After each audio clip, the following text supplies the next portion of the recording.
Welcome to week 8 of the spiritual mentorship. This week is taking a moment to breathe, to really allow things to unfold and to give yourself some space.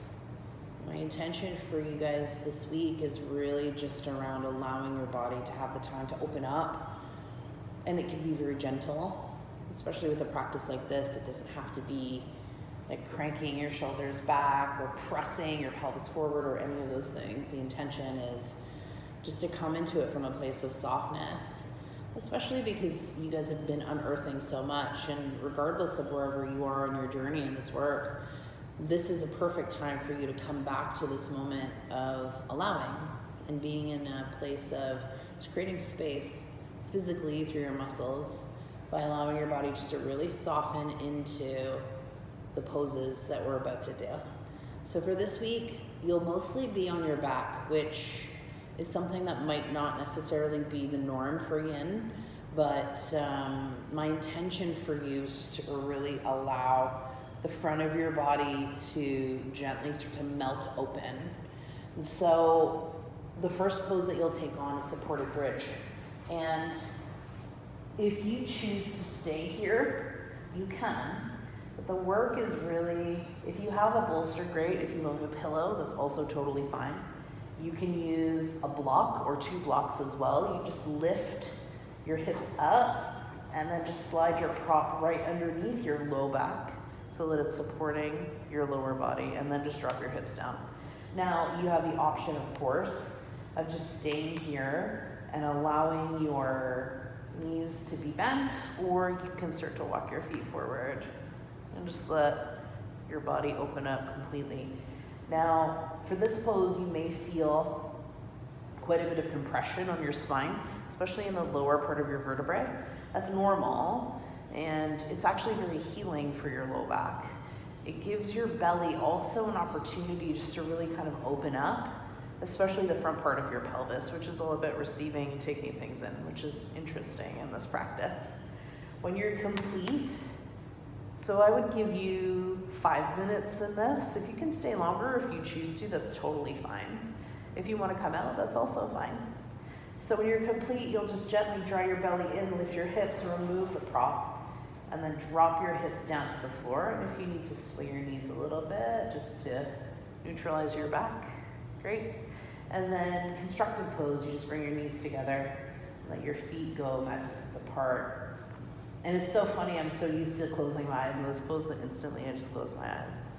You can close your eyes or just stay here for a few breaths with your eyes open, your hands somewhere on your body that you feel like needs a little bit of attention. So good.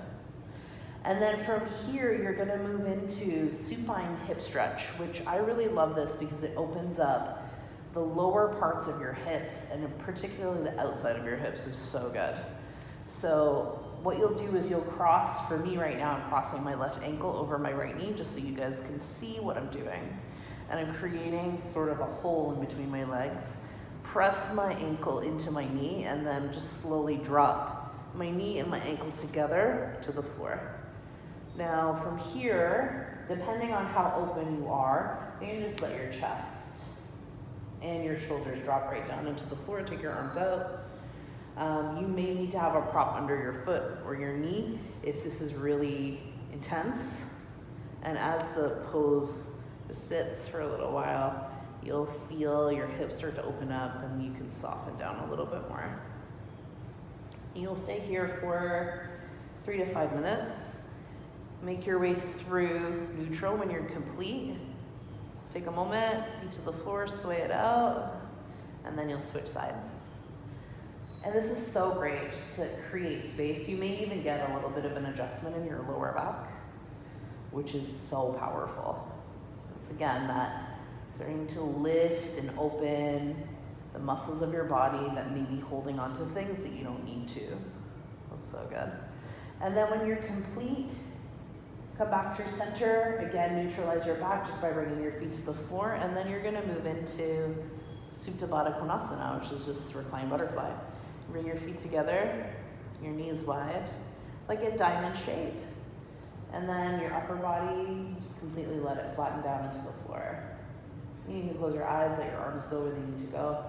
You can support your back with the bolster if you choose to, but I would recommend just being completely flat and allowing your body to be open in that receiving state.